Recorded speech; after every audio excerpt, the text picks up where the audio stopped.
Hello everyone, I am Wavery, and with the recent release of the Guardians of the Dream major patch of Dragonflight, this introduces a large array of new systems and ways to progress throughout the game. Today's focus is the new seasonal content launching on November 14th for NA and November 15th for EU.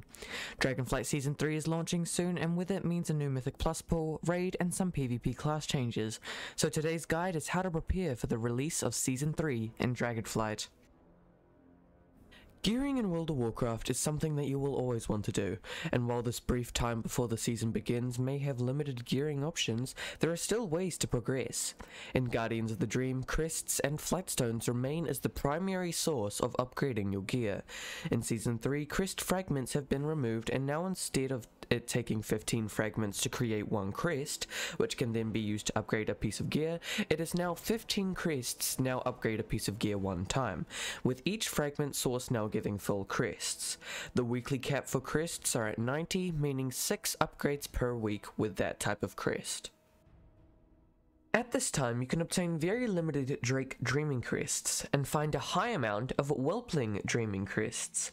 This week you can obtain a couple of veteran pieces of gear, which you can use these crests to upgrade to a maximum item level of 463. Or you can choose to save these crests for next week to upgrade newly obtained pieces of gear. Crafted gear in Season 3 remains to be a good source of gearing. Within this first week you can obtain a Spark of Dreams in the Emerald Dream Zone, which can then be used to make a maximum of an item level 463 piece of gear in the gear slot of your choice. So overall, gearing this week is very limited, but you can obtain a few upgrades that can help you in the beginning of the season next week. With the beginning of Season 3, there will be a new raid, and the best way to prepare for this raid other than gearing is by studying each boss's abilities in the adventure guide. This way you can be sure to look out for each ability and understand what to do in each case. Another way is to watch the raid testing that occurred in the PTR.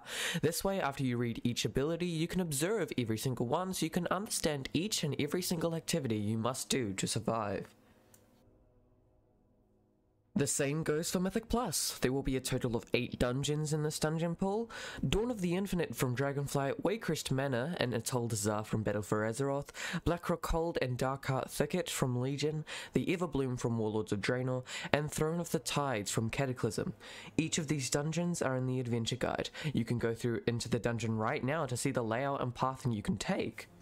Study them up, and it'll be a lot easier. Class changes have occurred in Guardians of the Dream, both in PvE and PvP, but for PvP I recommend doing arena skirmishes or battlegrounds to test out the class changes that may have happened to your spec. Take this time to test out a new talent build. Try new things to find the best possible way to be the best at PvP once Season 3 begins next week. Take this time before Season 3 to also just enjoy the new zone and do some open world activities. But with that said, I hope you all enjoyed this video. Good luck preparing for Season 3 next week. If you found this video helpful, please make sure to like and subscribe, and with that I will see you all in my next video. Bye bye.